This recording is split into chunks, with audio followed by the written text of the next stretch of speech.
You're entering the Blitz with your host, Matt Maldonado, on Madness for Life News.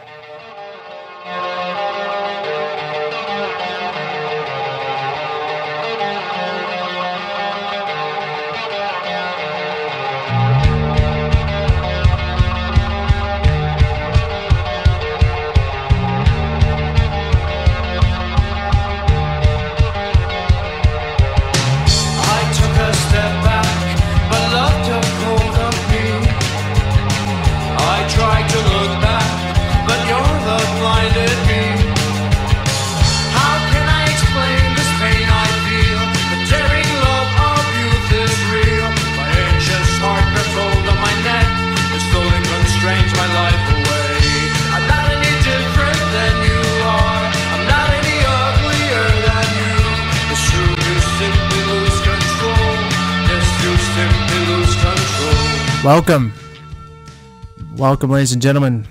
Welcome to this edition of the Blitz on Madness4life News. This is podcast number 30, the first episode of the Blitz podcast. This is September 1st, 2012. I'm going to be getting into a lot of issues today. Exclusive U.S. scales back military exercise with Israel affecting a potential Iran attack.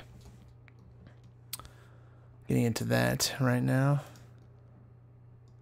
7 months ago, Israel and the United States postponed a massive joint military exercise that was originally set to go forward, just as concerns were brimming that Israel would launch a strike on Iran nuclear faculties. The exercise was rescheduled for late October and appears likely to go forward on the cusp of the U.S. presidential election, but it won't be nearly the same exercise. While well-placed sources in both countries have told Time that Washington has greatly reduced the scale of U.S.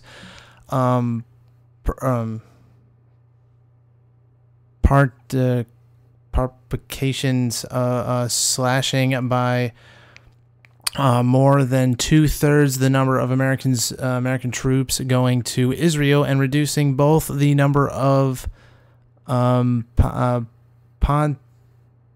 intensity of missile interception systems at the core of the joint exercise. Oh, and by the way, this article is from Time World.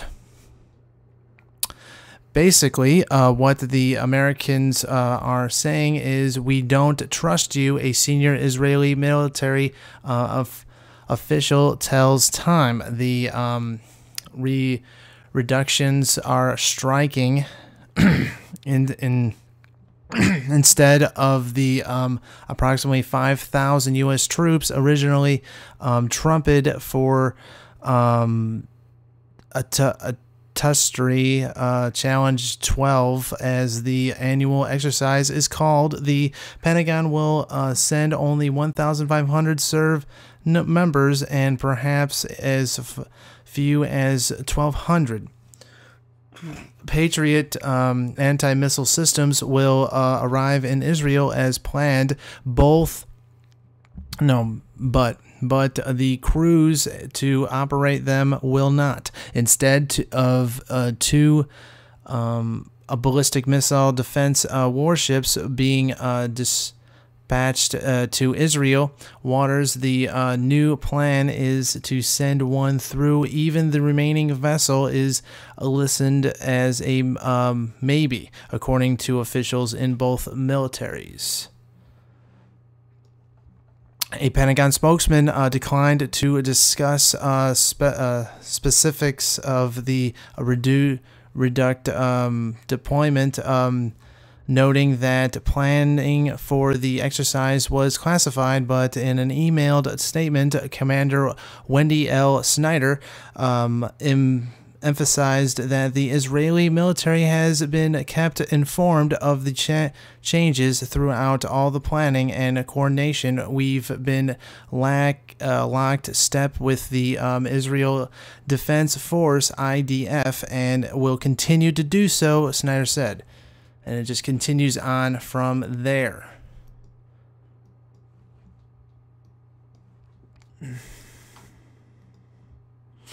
The time of Israel. White House claims cooperation with Israel has never been closer.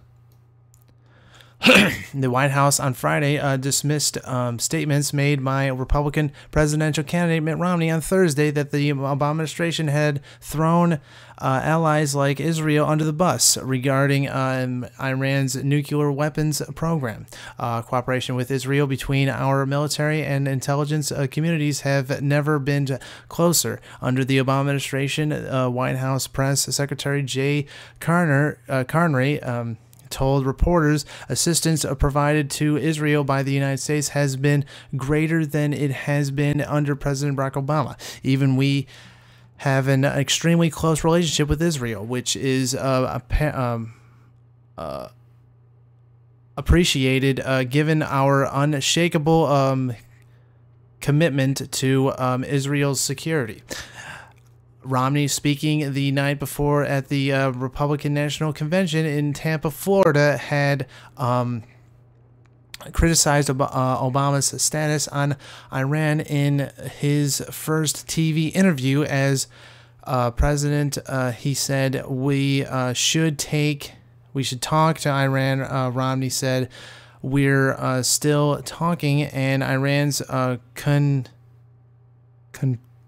Trefuges are still spinning. Regarding the Iran,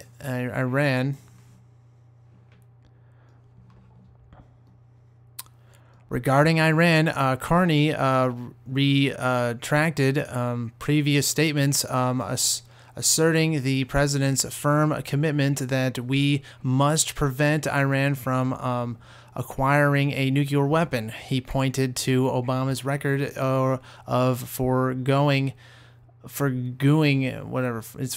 an international consensus, a consensus of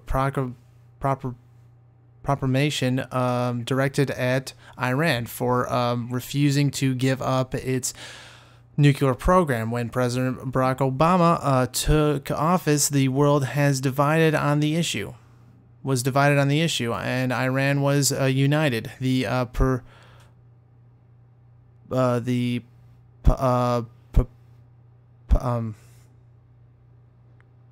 Proposant is now true. The opposite is now true, Carney said. It is the president's belief that the best way to ensure that Iran does not acquire a nuclear weapon is to achieve that goal through a diplomatic solution and a choice by Iran to forego its nuclear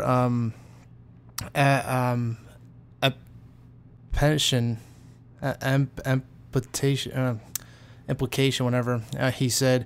Carney did not mention the president's previous assertion that the United States is keeping all options on the table, a veiled reference to the potential use of military force should diplomatic stratagems fail. If all the strategies fail. Basically what that means. Continuing here with the next article. This is all at the Drudge Report, by the way. All these articles you can find, by the way. Next one. Iran to hold massive air defense drill in October. Iran will hold a massive air defense drill in October, incorporating aerial and ground forces. Iranian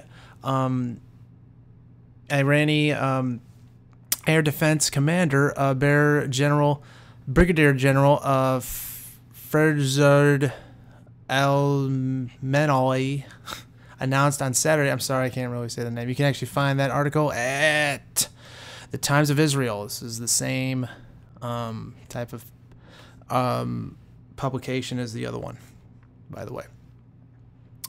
Announced Saturday, the general said that they will include all of the Irani Army's air defense systems, as well as Irani Air Force fighter jets and the Irani Revolutionary Guard corporals, whatever. Irani state news agency Press TV reported. According to Press TV, one of the intensives in the drill will be preparing the air defense personnel for the management of crisis. Reuters quoted the general telling Irani newspaper Hazari on Friday today, our systems are prepared in a serious way for modern air threats, such that the performance of the systems compared to the previous profile has improved. The announcement of Iran's air defense drill comes amid raising tensions between Iran and the West over its sectioned nuclear program. The scheduling of the military drill, the second major exercise in 2 months, concludes with the specified specificated timetable of a possible Israeli strike on Iran's nuclear faculties before the U.S. presidential election in November. The announcement also came a day after Time reported that an American Israeli military drill scheduled for next month was scaled back by Washington. The Challenge 12 exercise, which is also to be held in October, was to feature thousands of soldiers and advanced anti-missile defense systems and simulated simultaneous fire from Iran and Syria. It is going ahead as planned, but on a smaller scale. So, moving on here.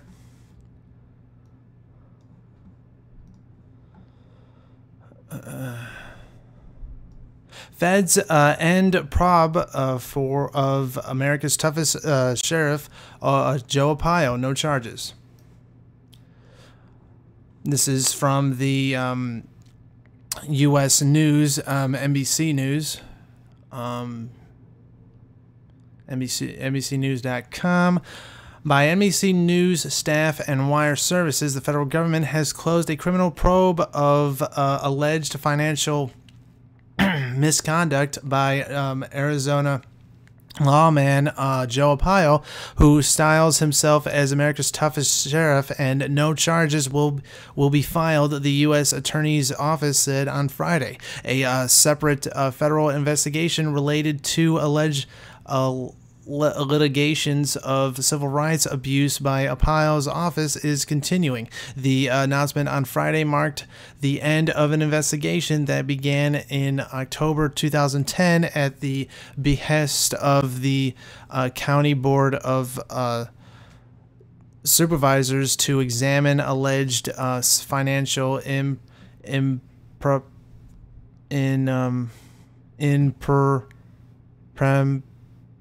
I can't even say that word. Improprietaries. There we go. Improprietaries by the county sheriff and his deputies. A federal criminal inquiry into several of those matters has concluded last summer, with the U.S. Attorney's Office in Arizona declining to intent criminal charges. County authorities were informed on Friday that federal prosecutors had likewise declined to bring charges to connections with litigations that the sheriff's office had misused county credit cards by misspent money from jail faculties exercise taxes. In addition, the U.S. Attorney's Office declined to prosecute two former officials of the county attorney's office who were excused of wrongfully prosecuting a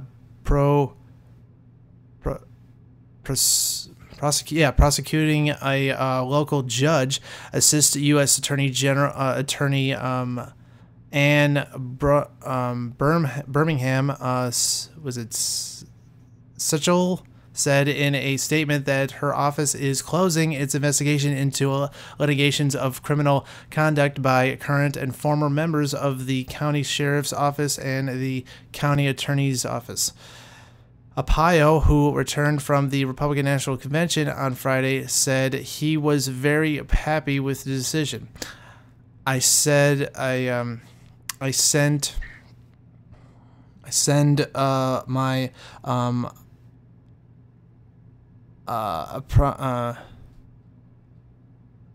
application to the federal government for their hard work in clearing my office, he said in a news briefing.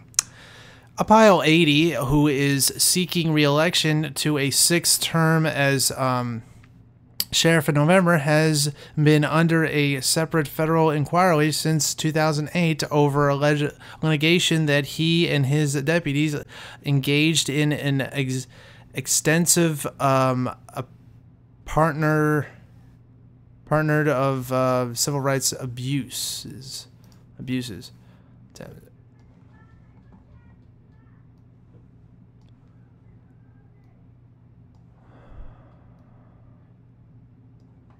All right, continuing here. You hear that? That's literally outside. You can actually hear it. Anyway, continuing here. The Atlantic Wire. Seal author rejects the Pentagon's legal threat. Former Navy SEAL Matt, I can't even say the name, is going to tell his version of events surrounding the death of Osama bin Laden, even if the Pentagon sues him for every last penny. I don't think I'm gonna. Oh wait, I don't. That's not enough. Thanks. Okay.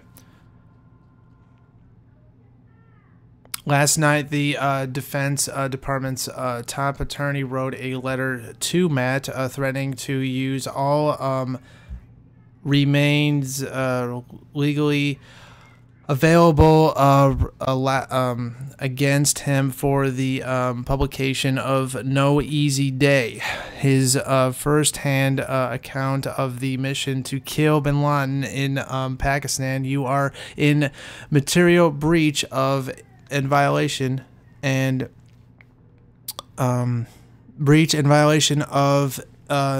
undisclosure agreements you signed, wrote Pentagon General Counsel Charles Johnson. The letter hinted at a criminal prosecution of Matt for disclosing classified information and threatening to seize the royalties from his book and go after his publisher, Dunton, an imprint of Penguin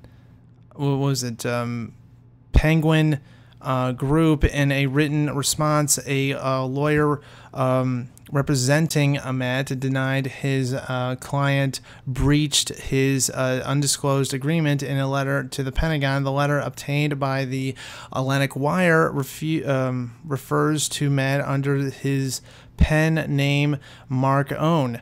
Mr. Owen sought legal advice about his responsibilities before agreeing to publish his book and reviewed the work to ensure that it did not disclose any material that would breach his agreements or put his former comrades at risk, wrote Robert D.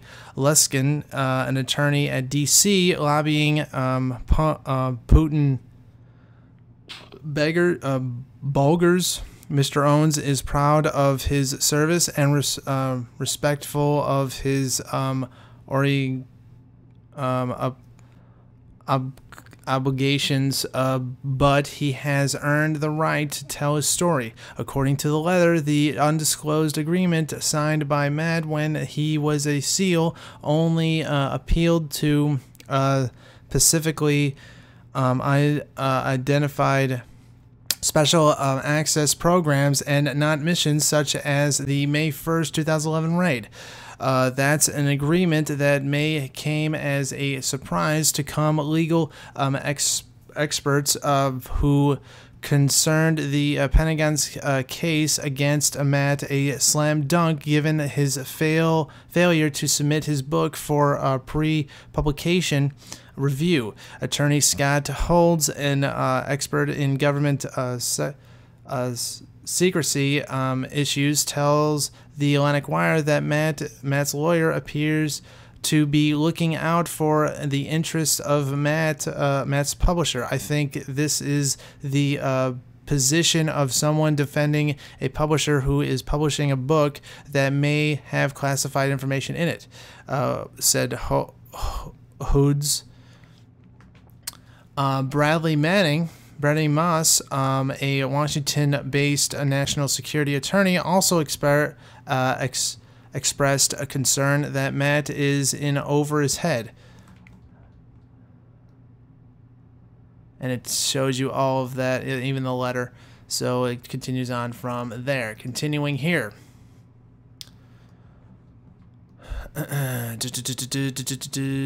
Next one.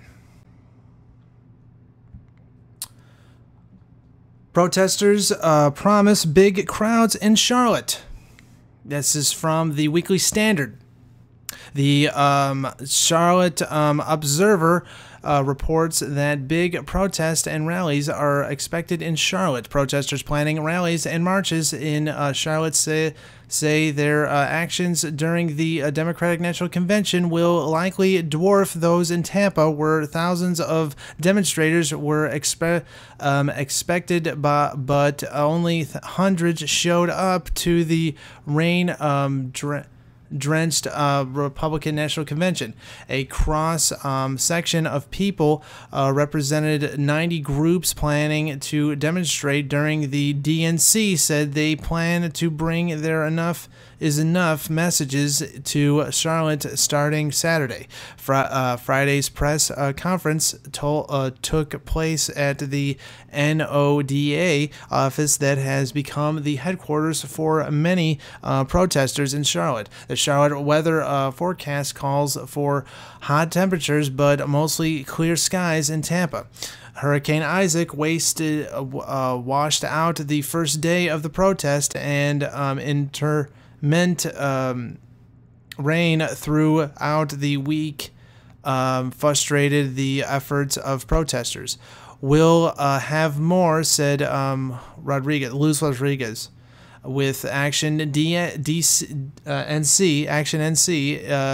a nonprofit that works in low-income communities. One of the things that brought down people's enthusiasm in Tampa was the storm. Protesters and police in Charlotte have said they expect 2,000, 10,000 protesters to descend on Charlotte. The numbers could be bolstered by protesters frustrated at their inability to share their message in Tampa. Occupy Charlotte is one of more than 90 groups planning a march through Uptown on Saturday that could be among the biggest demonstration in Charlotte's history.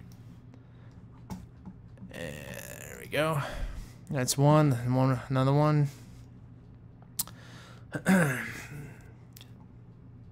This is from the WCNC.com. Occupy Charlotte reopens camp blocks from DNC site. Charlotte, North Carolina. Occupy Charlotte protesters reopened their uptown encampment late Friday night at Marshall Park, a site where they expect hundreds to camp, demonstrate, and sleep during the Democratic National Convention. The protesters said they have invited their other protest groups to share the park space, including demonstrators who set off the Romneyville encampment near the site of the Republican National Convention in Tampa.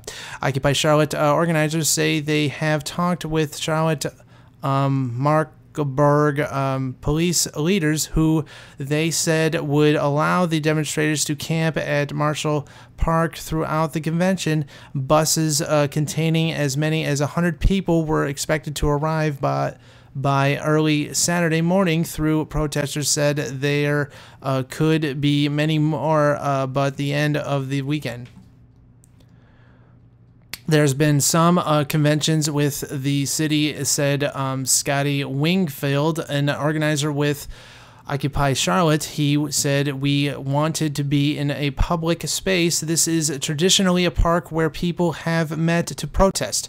Charlotte Mecklenburg police could not be reached for comment earlier Saturday at Marshall Park, an information tent and a smaller tent had already been set up earlier Saturday. Several police cars were stationed around the park around 2 a.m. An officer stood outside one, peering at the encampment through a pair of brontosaurus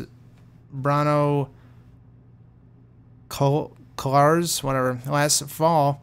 Occupy Charlotte protesters opened a camp in uptown Charlotte on the grounds of Old City Hall. It was broken up in January when the Charlotte City Council voted to ban outdoor camping on public property. Police arrested several Occupy Charlotte protesters who refused to leave their tents. Protesters argued that they had removed bedding and other personal effects from their tents, which they said compiled with the city's ordinance. They were advocated in a series of court cases in August. When a judge ruled in their favor, during the trial, Charlotte residents Wingfield, Jason Down, and Laura Brooks didn't disappoint that they linked arms and went limp as a Charlotte Mecklenburg police lieutenant cut their tent away around them on January 30th. They were then handcuffed and carried to a waiting jail transport van. Their lawyer, Jack Summan, argued that because there were no material for sleeping or proper personally belongings to the tent and they weren't sleeping there, that the tent was in capacity with the city's anti-camping ordinance and the arrest unlawful. In a statement after the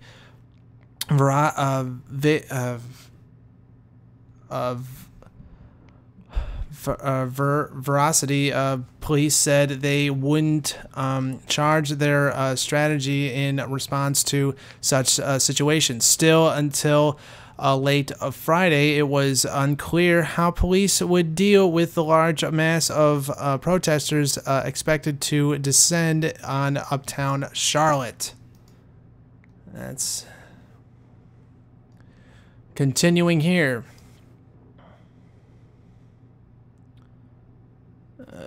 Which one? It's this one.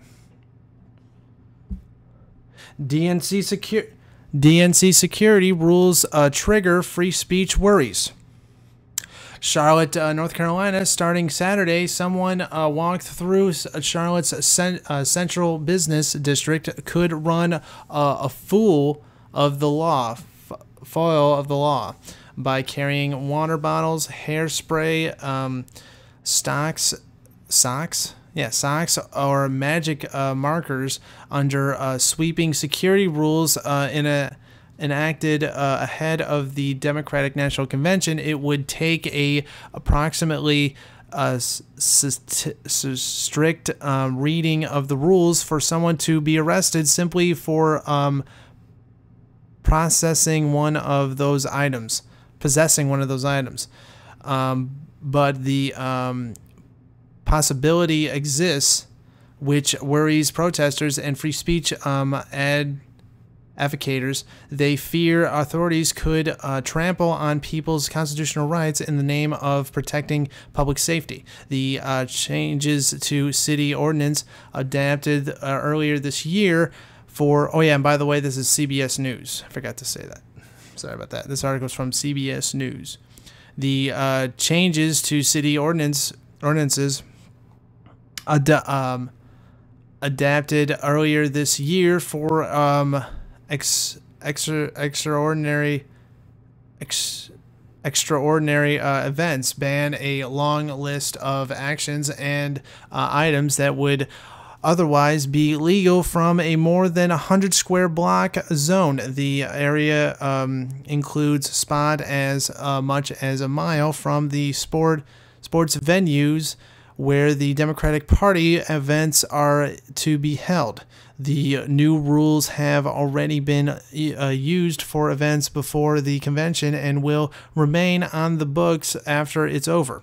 The special rules that went into effect at midnight Saturday could also bar anyone other than government employees from carrying handbags and backpacks or possessing soda cans, drink coolers,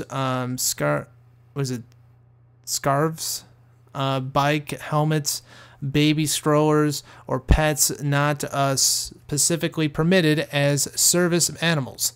A section banning a container or object of servant weight to be used as a projectile could be intended to include almost anything from an Apple to an iPhone.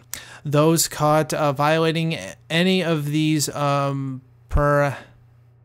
prohibitions could be subjected to arrest and jail. Similar prohibitions have been in place at past conventions, especially those following the 9/11 terrorist attacks. Outside the Republican National Convention in 2004, New York City police carried out mass arrests, detaining hundreds of people for days in miserable conditions on a Hudson River pier. Most of those charges were later dropped or thrown out, triggering dozens of lawsuits against the city. At the rain-stroke Republican convention in Tampa earlier this week, officials banned barrels, baseballs, and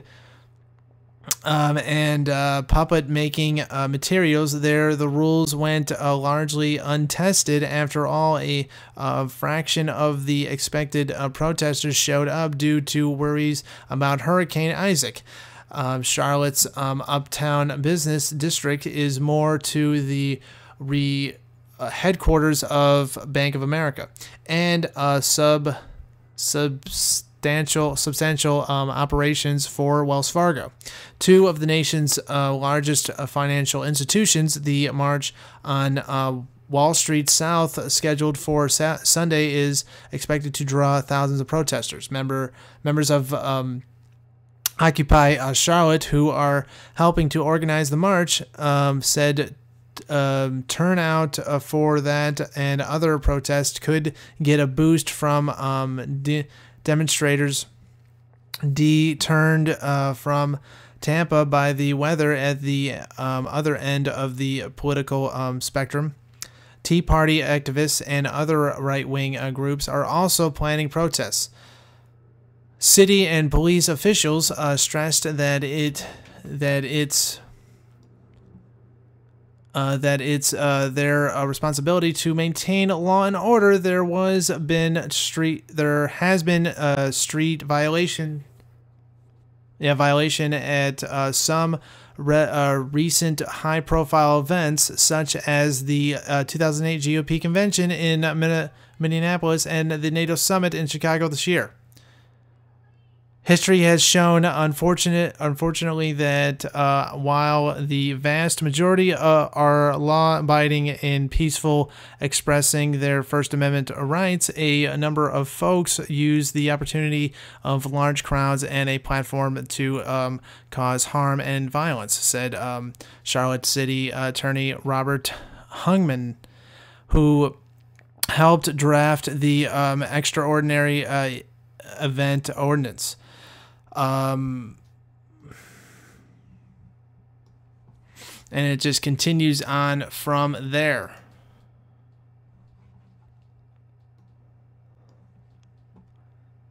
What is the next one?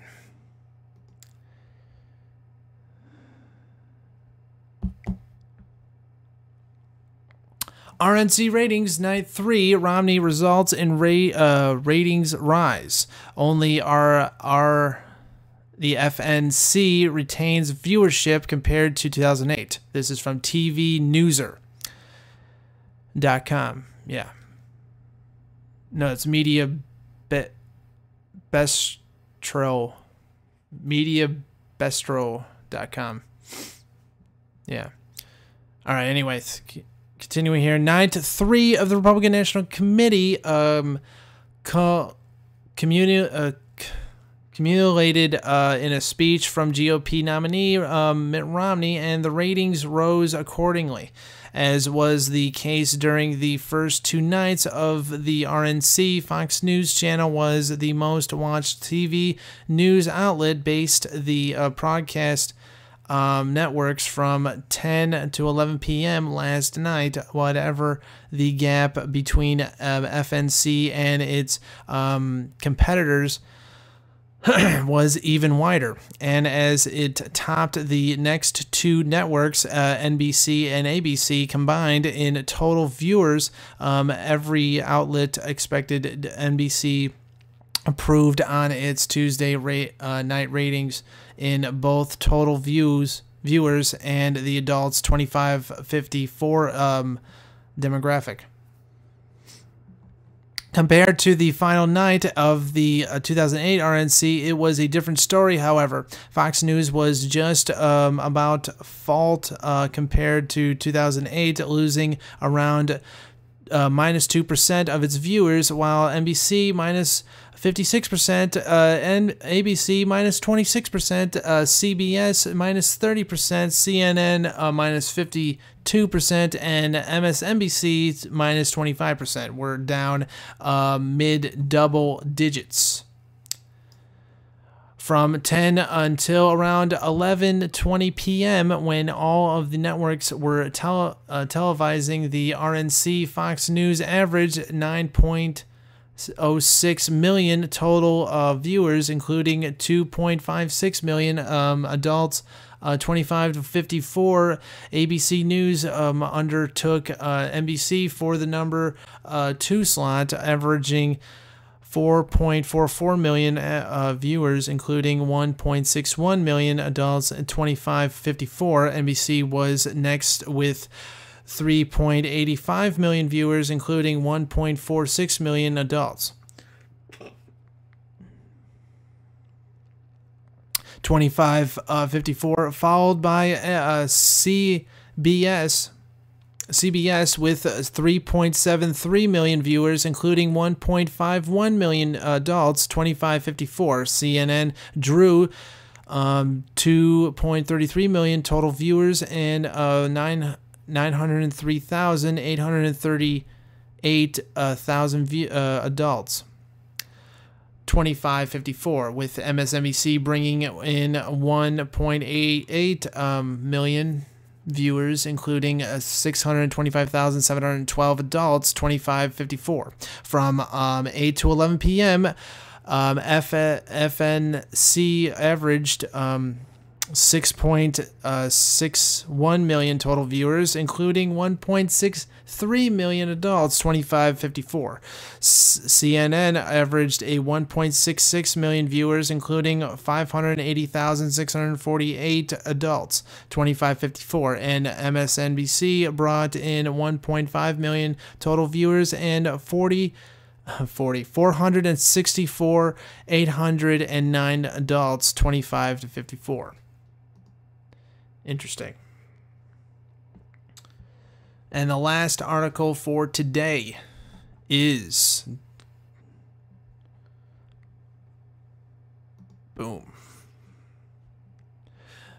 I'm here to learn. Romney preparing for presidency as he shows up Obama with visit to storm ravaged Louisiana. This is from Mail Online. This is the Daily Mail. Barack Obama was today forced to announce he will fly to storm hit Louisiana on Monday. On Monday, hours after Mitt Romney beat him to the punch by deciding to head there afternoon, after it emerged that Obama was still taking time to fit in a campaign stop in Cleveland, Ohio, before checking out how cleanup operations are proceeding in the Bayou State. The Obama campaign abruptly canceled that event, though he will still hold a rally in Toledo, Ohio, before heading south. But the Republican presidential candidate touched down in the hurricane refuge state this afternoon, a full 3 days before Obama touring the flood areas after lifting and showing his support for local residents. I'm here to learn and obviously to draw some attention to what's going on here, Romney told Louisiana Governor Bobby Jodl, who he complimented to the town hall to meet with emergency workers, so that people around the country know that people down here need help. Romney had changed his schedule to head to the affected town outside New Orleans, while Obama, who has yet to visit the tropical storm Isaac zone, headed off to Texas to campaign. But Obama campaign said today in a statement that the president would now visit the flood-stricken state earlier this week, in light of the president's travel to Louisiana to meet the local officials and view ongoing response and recovery efforts to Hurricane Isaac. President Obama will no longer travel to Cleveland, Ohio on Monday, September 3rd, the statement read. This is the pictures. All right. Joe said he had been in contact with both Romney and Obama in recent days, and said he welcomed them both to the state in their time of need. We're not talking politics. That's not the right time to do that. We're solely focused on the hurricane and the response, he said. 7 years ago, President George W. Bush was lambasted for inaction and incompetence in dealing with Hurricane Katrina, which devastated New Orleans and much of the Mississippi and Louisiana Gulf Coast. Romney's last-minute trip to New Orleans came as his wife Ann told CNN that swinging women voters in practical had told her that it's time for the growing up to come, the man that's going to take this very seriously and the future of our children very, very seriously. He obtained out of a joint campaign appearance in Richmond, Virginia with Paul Ryan, his vice president running mate, to head to Louisiana. The first day of the Republican convention in Tampa was canceled as Isaac bore down on borne down on Florida and the Gulf of Mexico area. Joe Gendil, who was a Romney's vice presidential shortlist, abandoned his convention speech to oversee storm relief. The trip to Louisiana was sandwiched between previously announced campaign stops in Lakeland, Florida, where he will be joined by Paul Ryan, and Connecticut. No, it's Connecticut. Yeah. White House spokesman Jay Carney asked what a private citizen like Romney could accomplish by visiting a disaster area. Said he wasn't sure how to answer the question. I think that it's always important to draw attention to the fact that individuals and families and business owners are profoundly affected. That's an important thing to do, Carney said. A Romney aide told ABC News that Romney would join Governor Jondal and will meet with first responders, thank them for their work, and see areas impacted by the storm in Louisiana, some 20 miles south of New Orleans. On a visit to Minneapolis on Wednesday to speak at the American American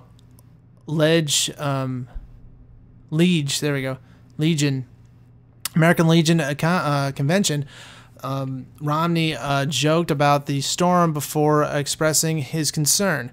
I appreciate this invitation to join you on dry land this afternoon, he said to Laughter. Our thoughts are, of course, with the people of the Gulf Coast states. We're grateful that it appears Isaac were spare them from the kind of damage we saw during Katrina. But for many in the Gulf Coast who just finished repairing their homes and are getting a life back to normal, this must be a heavy burden.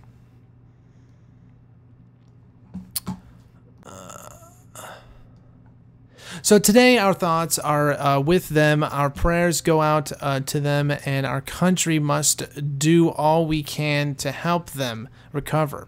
Earlier this year, Representative Paul Ryan, Romney's running mate and chairman of the House Budget Committee, proposed limiting $10 billion a year in disaster spending and requiring Congress to pay for emergencies by cutting them elsewhere in the budget. That proposal was blocked by GOP leaders. It is the height of hypocrisy for Mitt Romney and Paul Ryan to make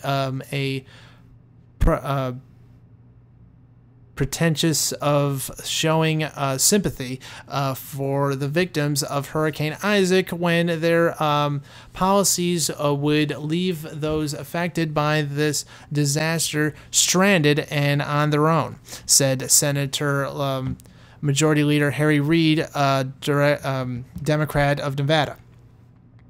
In a written statement, senior strategist Stuart Stevens said the timing of Romney's trip shouldn't raise questions. I don't think it's inappropriate, Stevens said.